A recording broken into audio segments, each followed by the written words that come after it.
This brings us to our question of the week, asking, what steps should the EU take to safeguard Africans that are risking their lives to migrate to Europe?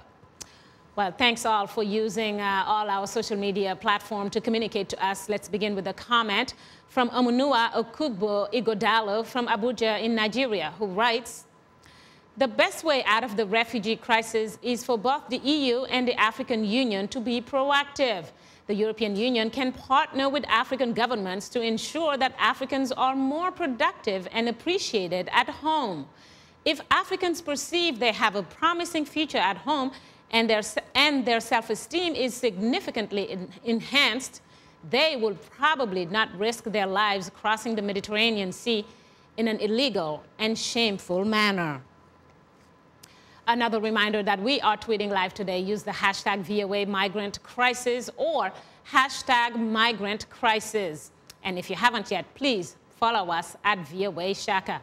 Let's now go to two tweets from Boubacar Ndiaye, who writes, the main thing the EU can do to safeguard refugees is by providing a favorable environment and to document them. Boubacar continues on to tweet by saying, let the EU see how best they can revise their immigration policies. Well, Shaka and Guess, your take on this one. Thank you very much. Mariama, Itai, are you with us? I am indeed, yes. And I actually have quite a few points certainly on the last comments. Go for it, please. Go for it.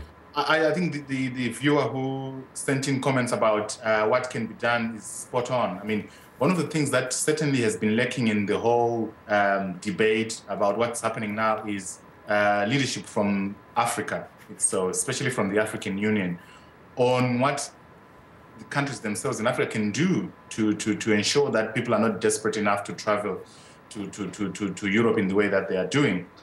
For example, I mean, one thing that we, as the International Organization for Migration, are at pains to stress is that the numbers of people that are trying to make it to Europe is actually a fraction of the actual numbers that actually migrate within the African continent itself. Take, for example, ECOWAS. I mean, that is one of the more, I would say, advanced in terms of open borders where people can travel freely, and millions do that every year, every month, every week.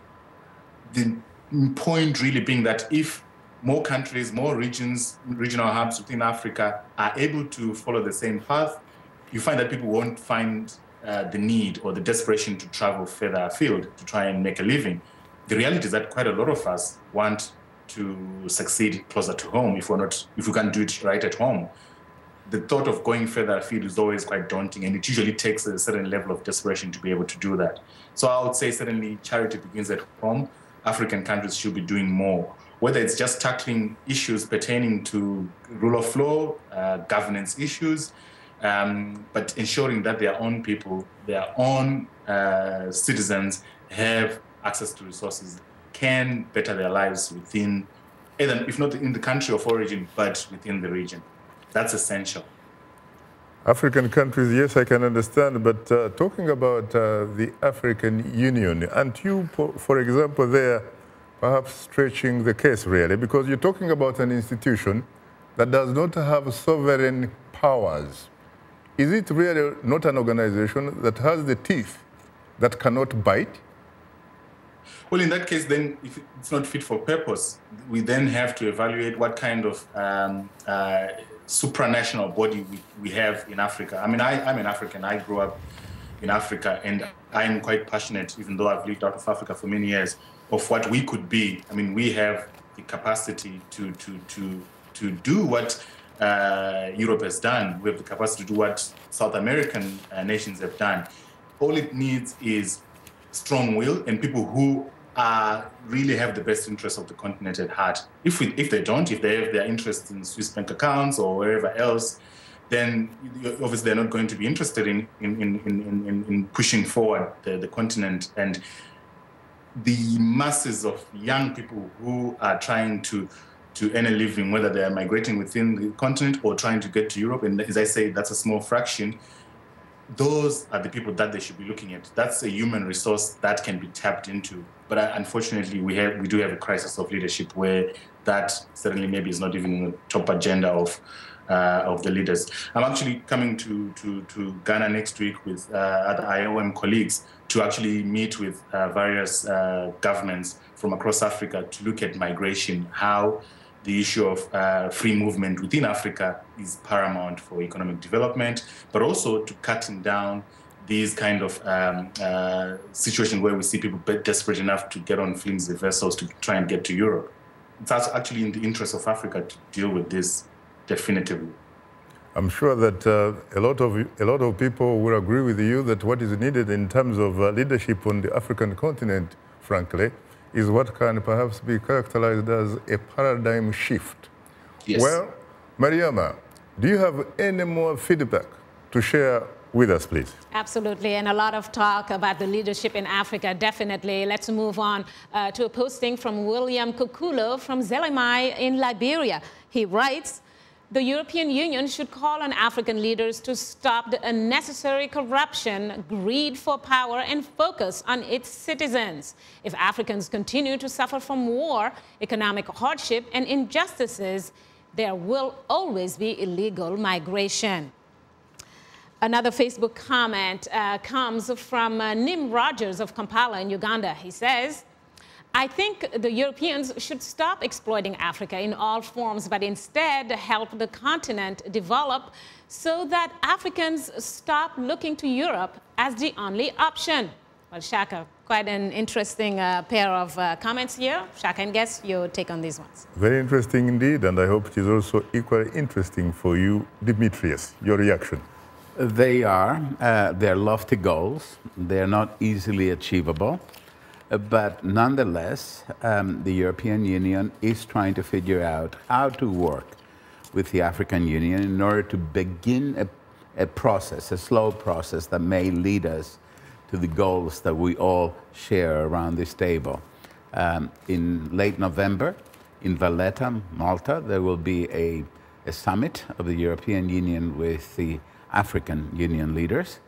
And needless to say, the major topic of the summit will be precisely this set of issues. Mm-hmm. It doesn't mean that somehow we're going to have, a new plan, but the fact that Mr. Juncker, the President of the Commission today, called for a trust fund for Africa, means that a lot of political capital will go to try to make that particular summit a bit more of a success than summits usually are. As for the issue of whether the African Union, meaning as an organization, should have more teeth, this, as we understand from Europe, that has been in this business since 1951, this is not an easy thing. Countries are not eager to give up their sovereignty to another sovereign. And just like in Europe in these recent days, different countries in Africa will see those issues in a different way. So we have a long way to go, but this is a wake-up time. And I think there is an opportunity here for us to begin to do the harder things. What about someone who will say that we all belong to the same human race, human tribe, that in fact, there is more than enough on this planet Earth, frankly, that is there for all of us? There is certainly an increasing number of people who think in these terms. There has always been a sort of one of the underlying themes in conversations, not just in the last 20, 30 years, but, forever, as it were. But for better or worse, back 400, 500 years ago, we created a state system. And that state system still is the way that we organize ourselves. Where is altruism when it is needed? I think that altruism will come in once people begin to realize that the current situation is unsustainable. One of the conversations that some people ought to be having, not the heads of government yet, but people, in the academic community, in the policy community, is exactly whether the state system as it exists, with regard to humanitarian crisis in particular, is really serving all of the people who need to be served, those people who are in crisis, natives, you know, in other words, the publics inside the countries, etc., etc. Well, the system serves all of these interests well. The Westphalian system? It is the Westphalian system. I think that if we continue to go the way that we're going, pretty soon it will become almost irrelevant, because if I want to say something fairly dramatic, I will say the following thing, which is the Mediterranean borders of the European Union are vanishing in front of our eyes. And I know that, you know, the European Commission, you know, Juncker spoke about it today, the interior ministers will talk about it, will try to recreate borders that maybe don't exist in the same way that we understood them, let's say a mere year or year and a half ago.